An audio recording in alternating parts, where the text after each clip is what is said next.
Joe Biden is in Saudi Arabia right now, partaking in a pretty controversial trip to meet with the Crown Prince of Saudi Arabia, Mohammed bin Salman. For the rest of the video, we'll refer to him as MBS. So when you hear me say MBS, that's who we're talking about. And the reason this is controversial is because on the campaign trail, Biden responded to the news that U.S. intelligence had confirmed that MBS ordered the execution of a United States journalist, Jamal Khashoggi. And so in the clip I'm about to show you, this was a debate, a Democratic primary debate, where Biden was asked, how would you respond to this? And he had very tough words to say. And so the controversy now is you were so tough towards MBS when you were campaigning and pretending like you were going to make him and the other Saudi Arabian leadership a pariah, but you haven't.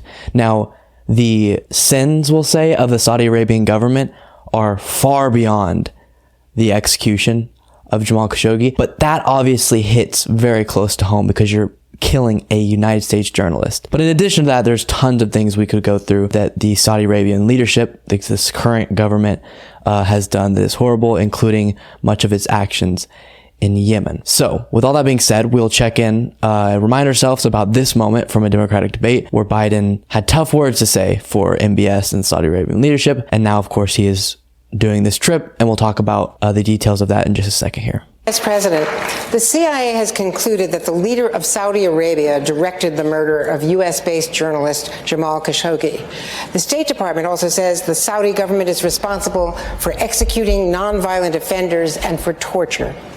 President Trump has not punished senior Saudi leaders. Would you? Yes, and I said it at the time. Khashoggi was in fact murdered and dismembered, and I believe in the order of the Crown Prince. And I would make it very clear, we were not going to, in fact, sell more weapons to them. We were going to, in fact, make them pay the price and make them, in fact, the pariah that they are.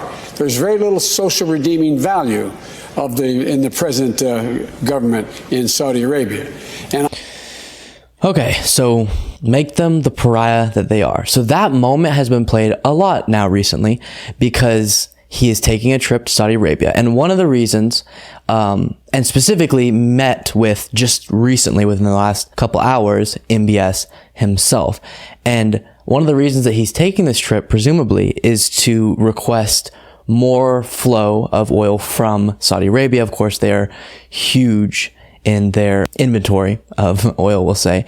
And because of the issues we're having right now with the gas prices, it seems like one of Biden's strategies is to go get in the good graces of MBS and request that the Saudi Arabian government help us out with this situation. So quickly read a little bit more about this from ABC News. 3 years after he vowed as the presidential candidate to make Saudi Arabian Crown Prince Mohammed bin Salman a global pariah, President Joe Biden was given a warm reception on Friday in Jeddah as he sat across from Saudi Arabia's de facto leader. So there is a king, but he's not in good health, and the Crown Prince seems to be, as this article said, the de facto leader. So we'll look at this moment where Biden is entering.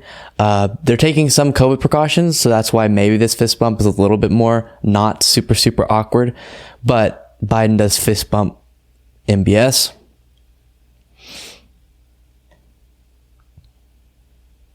Boom. And then they walk in together.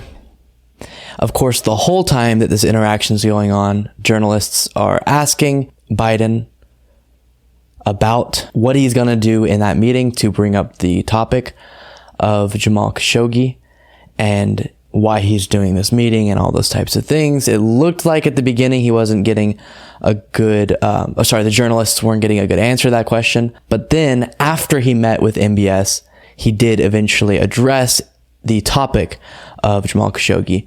We'll read from CNN about that. In late night remarks from Jeddah, Biden said that he raised Khashoggi's murder with Crown Prince Mohammed bin Salman, the king's de facto ruler, during the meeting. Last year, the U.S. intelligence community had concluded he sanctioned Khashoggi's murder. The Crown Prince had denied involvement.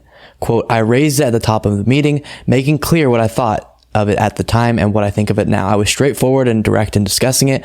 I made my view crystal clear, Biden said. I said very straightforwardly, for an American president to be silent on the issue of human rights is inconsistent with who we are and who I am. I'll always stand up for our values. In response to a reporter's question about how the Crown Prince responded, Biden said he basically said that he was not personally responsible for it. I indicated that I thought he was. So what do I think about all of this? Biden going to Saudi Arabia, somewhat trying to kiss up to them so that they'll give us some more supply of oil to try to solve the issue we're dealing with right now with gas prices. As a little side note, gas prices have been going down over the last month, so that's some good news, but obviously they're still very high. I'll say, obviously I recognize that politics and foreign relations is a very complex and multidimensional situation. And when you're a leader of a major country, the most powerful country in the world being the United States, you're going to have to meet and interact with terrible people. It doesn't mean you're endorsing them. It doesn't mean that you're condoning their actions. But I do think that the level of controversy this is causing is definitely warranted. Because if you're going to go out on the campaign trail and say, I'm going to make them a pariah, and I'm going to make it clear that I think the leader of this country murdered, based on U.S. intelligence, one of our journalists and dismembered one of our journalists for being critical of his government, then you need to bring that energy with you to the White House. And so the reason I started what I just said with recognizing the complexity of foreign policy is we're going to have to deal with horrible leaders across the world if we want to have any global cohesion and have any sort of dual beneficial relationships with other countries. But then at some point you do have to make your moral principles clear with your interactions with other countries. So how that would manifest itself in this interaction, I think is up to your own opinion. And I do think it is the correct thing to do for Biden to make it clear to MBS's face that he is aware that MBS has blood on his hands and that the United States does not stand for that. And I do think there's something a little bit sad and demoralizing about watching the US president go and with someone like MBS, with all of the heartbreaking and terrible and disastrous things that government has done. So I guess I don't have the best conclusion to give you, except for here's what's happening. There's understandably a lot of anger, and I'm curious to hear what you guys think in response to all of this. As a quick ending to this story, we will watch a Democratic congressman get asked on CNN about this meeting, and even he voiced how it made him uncomfortable watching the U.S. president have a photo op with MBS. Back with the breaking news out of Saudi Arabia. President Biden right now meeting with Crown Prince Mohammed bin Salman. Let's bring in a Democratic congressman on the House Foreign Affairs Committee, Tom Malinowski of New Jersey. Congressman, thanks for your time. You've been consistent about the need for people at the top in Saudi Arabia to be held accountable for that 2018 murder of Washington Post columnist Jamal Khashoggi. And as a candidate, as we discussed, Biden vowed to treat Saudi Arabia as a pariah over that killing. That was a campaign promise, and today he's fist bumping MBS. So what do you think changed? Well, President Biden has been completely honest, unlike his predecessor, about Saudi Arabia's responsibility and the responsibility of MBS for the murder of Jamal Khashoggi. President Biden cut off the sale of offensive weapons to Saudi Arabia. He got a ceasefire in Yemen, hopefully the beginning of an end to that horrible, bloody war. But I'm still not entirely comfortable with the image of this meeting. Look, I think the most important issue right now in the world. Okay, so he gives Biden credit, but not comfortable with this meeting. And I don't think Biden is living up to his promise by doing this.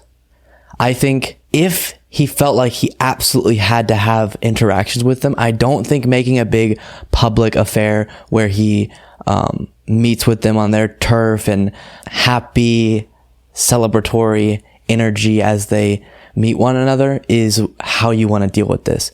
That is not the actions of a president who truly condemns another foreign leader for, or another world leader for murdering a journalist who is based out of the United States. And then just kind of all of this is happening as I'm prepping for the show, so that's why there's just a bunch of different moments here. But as they were meeting with one another, a journalist who was asking about Jamal Khashoggi got pulled out of the room. Thank you. Jamal Khashoggi, will you apologize to his family, sir? Thank you guys. President Biden, is Saudi Arabia still a pariah? Thank you, thank you. Thank you, guys. Thank you. Oh, bye.